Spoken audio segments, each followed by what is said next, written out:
Good morning, beautiful. It's great to see you. And it's really nice to be out here on this beautiful day. What am I going to show you first? I'll show you the camellias because at the moment they're the star of the show. So let's enjoy them. Look at this. Everything is wet because there's been a bit of rain or dew or something. Good morning, Mike. So we have flowers and everything's, wet, which is just beautiful. I'm a real sucker for raindrops on anything. Look at this one. Isn't it fabulous? So, it's, I don't know if it's rain or dew, but whatever it was, it's lovely. And, yeah, the back of the house is scruffy, but look at the flowers. So, that's my make the back of the house look pretty plant. There was something else I wanted to show you. Oh, it's over here. Here's the garden. Good morning, Laura. Good morning, Eric. Hug, hug, squeeze, squeeze. Indeed. This is a hosta. And I just love its leaves. I know it's been chewed a little bit, but they're just fabulous. And it's the best thing about it, yeah, it's got holes in it, but it's actually pretty resistant to slugs and snails. Somebody gave me another hosta and it was just, yum, breakfast. It didn't survive. Because I won't spray things. I won't, something's actually got to fit the place. This is really, really tough. And it produces the most beautiful flowers. We're not going to have flowers now. They happen in spring. And the flower buds actually got eaten this spring. But the plant is happy and healthy. And I'm very, very pleased. It should flower next spring. And I might have to do something to keep the bugs off it. Because it's so beautiful when it flowers. It's scented. This... I know it's not flowering, but this is exciting because it will be. This is the double maroon primrose that's been here for, 20, 30 years. My mother gave it to me, and there it is. And here's the clover, which, the reason why that iris is looking so lush is because the clover's next to it, because the soil's pretty poor. But the clover fixes nitrogen from the air into the soil, and then things grow nicely. What else can I show you? See, it's a pretty quiet time in the garden, really. Just the view and the fact that it's quiet and nice. Up here, we have a few things. We have white Japanese anemones. Oh, you can't see a thing. The sun's so bright. Let me see if I can make this. There you go. See, it's got the lovely dewdrops on it, and a little bit pink on the outside, and the beautiful yellow stamens inside. So, I enjoy that. We're all magical, yeah? And up here, you can't really see because these flowers only open in full sun and it's never late enough. But this is an oxalis and it sprouts up at this time of the year and makes bright, hot pink flowers. So there they are in bud. They look kind of twisted like candy canes. Let me see if I can make that clearer. There you go. Now you can see. Yeah, exactly like a lollipop. You're right. You're right. And so really, the thing that is doing its thing at the moment is this native corphi, which is just covered with flowers, which is great for the tui because they like the honey. And nice because it puts some colour in the garden when nothing else is happening. There's the magnolia with its leaves going brown and falling off, and that's what's supposed to happen. And there are the century plants. And there's the view over there with the sun. I like playing with camera flares. And remember, I pruned these. You can see all the prunings in between, but see how they come back. Let's get a close-up of the foliage. I really love this foliage. So, yeah, there it all is. Look, you can see the dew. There's nothing missing for me in there. And it's so still. You can see all this good stuff. Good morning, Abigail. Good morning, Elizabeth. It is lovely to see everybody who's jumping on. I'm so grateful that you choose to share your time and your attention with me. And today, really, I want to talk about celebrating small successes. And in the context of, hey buddy, they're not so small. They are not so small. Because... And I can speak about this from personal experience. We think, oh, but this is just what I do. This is just who I am. This is normal. I just do this. When somebody says, hey, you did that really, really well, you know, that's awesome. You did a great job. It's like, well, you know, this is what I do. But apologies for that. I know it's horribly loud. That is a reminder for something important that I have to do.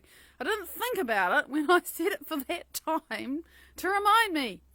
Anyway, so, catch my thought up. We take the things that we do well for granted.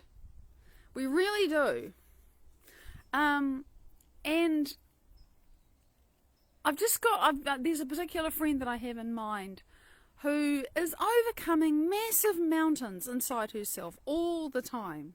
And I'm so impressed by her determination and her will and her refusal to quit. And these are significant challenges that she's facing, both inside her body and outside her body. Okay, it's the whole 99 yards. But what impresses me about her is when she has a moment of clarity, when she has a moment or a day or even a week of things being a little bit easier, she doesn't go on about how hard it's been. She acknowledges what's difficult. But then she's just always choosing, well, you know, this is what I'm focusing on. This is what I'm paying attention to. And sometimes it gets so hard that she completely loses that.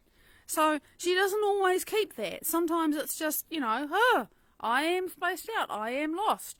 But when she has the awareness, she applies herself, and I celebrate it. And the wonderful thing is that she is getting better at celebrating her own baby steps as well. Because the thing is, for me on the outside, I can see that when somebody who has been in lack or fear or whatever for however long, you know, for a long time, makes a choice to appreciate themselves and something that they've done that was different from what they would have done before, they might think, oh, it's just a small thing, you know, it's not a big deal. It is a really big deal.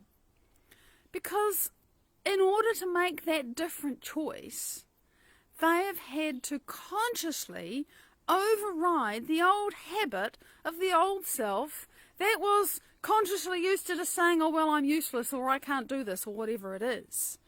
And optimism is really cool, Laura, you're right. This is kind of optimism on steroids, because it's optimism when you don't feel optimistic. It's actually just looking at what you are doing, choosing very consciously to focus on what's going well, when there's a whole lot of stuff going on that you can say that's not going well. Jen, good morning, sweetie. You know, it's such a conscious choice to say, okay, yes, I have to deal with X, Y, Z in my life, and I'm doing that as best I can. But this little thing here I can choose and I can control. And the thing is, after you've done it for a while and you've gotten used to doing it, it's just normal, you know, it's just normal, it's who you are. Or you're really good at helping people and people say, oh, that's great, thank you so much. And you just say, oh, it's nothing. But it isn't nothing. It's who you have already become, and it's automatic and it's easy for you. And you think, just because it's automatic and it's easy for you to be a certain way, that it's not valuable. Carrie, good morning, sweetie. But in fact, the things that we do, that we think, yeah, that's good, that's fine, good, yeah, I've done that again, it's not assumed that, you know, it's like you take 20 people and put them in a row, and 18 of those people won't be good at what you're good at. But you just think it's normal because you're used to being you. And the point that I want to make is that when the shit is coming down and when there's difficulty and when there's challenge, it's very easy to focus on everything that we can't do, everything that's not working, and say, oh, well, I'm useless, you know, I couldn't manifest a change in my life, I couldn't make this happen, what's wrong with me, you know, everything I've done was a waste of time, tra-la-la-la-la, and get into a real deep spin. Holly, good morning! But then to realise, hang on a moment, a year ago, I couldn't make a conscious choice to feel something different, for example. A year ago, I was hypercritical and mean to everybody I met. Now, for another example, now I can actively choose to restrain myself. I still feel all that irritation, that desire to claw most people's eyes out, but I don't. And we get so fixated on the thing that hasn't changed yet that we forget to celebrate the thing that has. Now, the value of celebrating what has changed and what is working is that immediately puts you into a better frame of mind. And you might just say, oh, that's just a different feeling. Yeah, it is. Remember, when you have a thought and then you have a feeling, and the feeling programs your body. The feeling is chemistry. Trust me, you have a thought, there's an electrical thing happens in your head, it gets translated into chemistry that you feel in your body very, very soon. And that affects the physical structure and function of your body from moment to moment to moment. So if you've been feeling crappy feelings for the last 35 years, you can guarantee that you've changed your body because of feeling those crappy feelings for 35 years. So every time you go against a 35-year habit and produce a different chemistry in your body by choosing to feel a different feeling, that is amazing! And we just think, oh, well, you know, whatever, I chose a different feeling. So what? My world's the same. Nothing's changed. But we forget that these small baby steps, you think, oh, it's a baby step. I did that once. And then I lost the plot again, right? Because we are developing a skill of making a different choice and creating a different experience for ourselves. And it's a skill. And you didn't learn to walk overnight either. So we actually have to go back to treating ourselves like a child that's learning to walk, because if you have been, I don't know, if you've been practicing being unwell, for example, for however long, that's really automatic. Your body knows how to be unwell. It knows how to be in lack. It knows how to look at each little feeling, symptom or disability or challenge that you have and have the matching feeling that goes with it. Kaboom, kaboom, kaboom, kaboom, over and over again all day long. Trust me, I know I'm talking from experience, and I am in the process of breaking that habit right now. And it's just, I mean, apart from the fact that it's bloody hard work today, it's really interesting. Because I see how much my body wants to be my mind, because it's just used to going, oh, well, I noticed that, and it means I feel this way. Automatic program, you know, garbage in, garbage out. But I want to think and feel something different in response to that observation in my physical environment now. And so I have to break a habit of a lifetime, which, you know, that habit evolved unconsciously. And every time I manage to do it, I need to celebrate the fact that first I even noticed that I was doing the old thing, because for how long I didn't even know that I was doing it. Yeah, and it is about what will I tell myself. And I was really asking myself this, not yesterday, the day before, last night. I had some fear and I was reacting to things I was noticing in my body. Tiny things, okay? It doesn't take much for my brain to go, oh! Small things. And I thought, hang on a minute, I really don't know. First of all, I didn't really know what I was reacting to. And secondly, because I was running the things that I had been telling myself to think, and it kind of wasn't sticking. You know, when you are actually really onto the thing that's inside you. So I had to actually stay with the feeling, which was quite difficult. It was a fearful feeling. And try to put it into words that I really resonated with, because I needed to know what it was so I could decide what I wanted to do differently. You actually have to do that. Notice, I don't care about why. And every time I was trying, my brain was saying, oh, I just wish I could understand how this works and what makes it happen. It's like, no, that doesn't help. So what if I understand it? It doesn't change it. The fact is, I have to change how I'm feeling. And so let me just check the clock. So I had to actually stay present for long enough for the feeling to realise, and I'll tell you what it was. Andrea, good morning, sweetie. Yeah, we've got to express it enough to know what it is so we know who we want to be instead. You're totally right.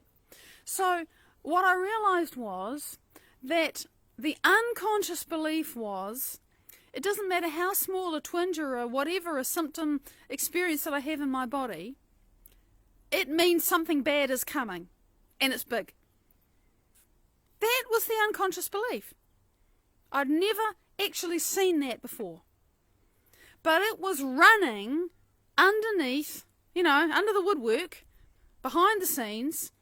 Every time I'd notice a little thing or think about this or wonder about that, that was the program that was running. And I'm still moving my way through it.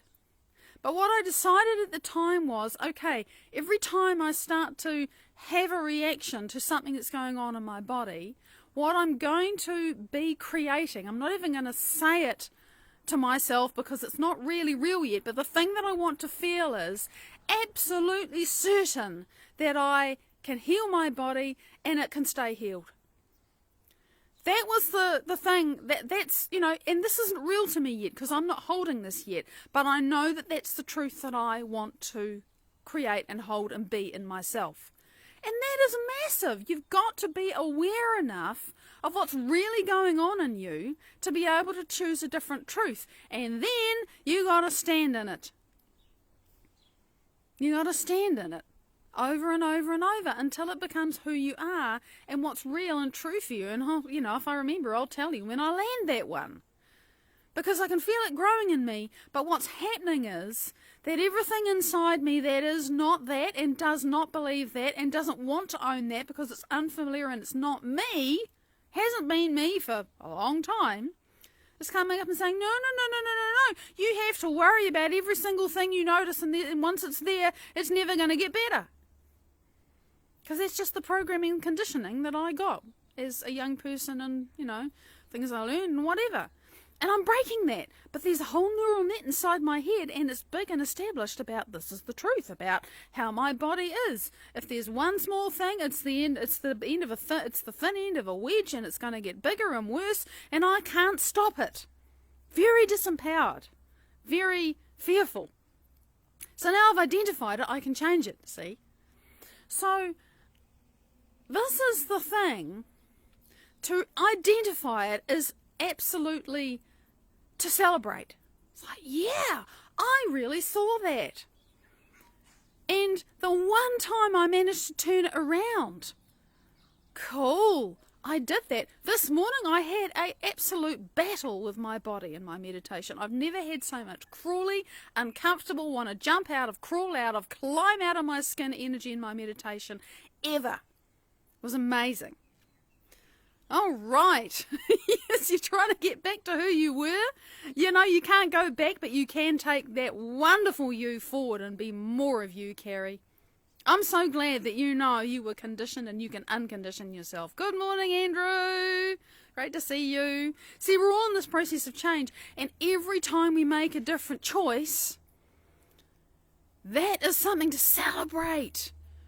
To pat yourself on the heart for, you can't, it's not hard to pat yourself on the back, pat yourself on the heart. Bring your awareness to your heart and say, hey, Maddie, you did a good job. You identified something that's been running behind the scenes for your entire life, and now you're changing it. And you're starting to think and breathe and move and talk and be that person. Wow! And every time I'm walking through my house or I have a moment or I stand up from my computer desk to stretch and I think, now hang on a moment, if I'm feeling like that, how do I move? Every time I remember to do that, that's a victory. Every time you change one little reaction inside yourself or one little way that you behave, that's a victory. And to celebrate those things, it feels like baby steps, but actually you've got 7-leg boots on. This is change and it's greatness. When you can master your habitual self and create a different habit and be a different person, that is how it changes. Nothing else is going to do it.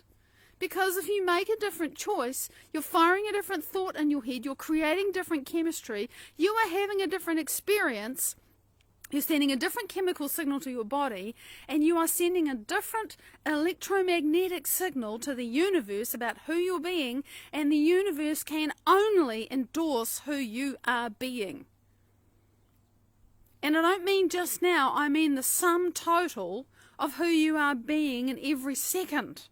Which is why it takes such discipline, somebody said, and such determination to pay attention to ourselves and make those choices over and over and over and over and over again until we become who we want to be. But that's what it takes. And I don't want to be doing anything else, because otherwise I'm just going to stay being the fearful, scared, powerless person that I was. I don't like that. It's not loving to me to stay there. So the more skillful I become at being the propellant, it's actually being the force that shapes the universe, Laura, I think is how I would say it. You're right about, we're kind of like fuel, but for me, I am the consciousness that creates my life. All of it. I am the entirety of awareness that observes everything into existence in my life. And so my moment-to-moment consciousness is like there's this universal law that just averages out my moment-to-moment consciousness and says, well, you are being all of this. So here is all of this for you. I've got to change all of this moment by moment, step by step, baby step by 7-leg boot step, over and over. This is just what we have to do to change. And the last thing I'll say is that it becomes much more about the journey. Becomes much more about the journey and loving myself enough to do that than about any particular destination, because by the time I've become that person and I'm so solid in myself that this is who I am, that nothing in my life, no symptom in my body, no circumstance in my life can shake me out of that state, you can guarantee the universe is saying, that's who you're being, here, have it. That's how it works. I absolutely believe it, and I'm experiencing it. So when my life is not how I want it to be, I know it's because it's how I am. It's being how I am. That's just how it works. So I know I'm out of time. Thank you so much for sharing with me. Big love. Until tomorrow. Bye-bye.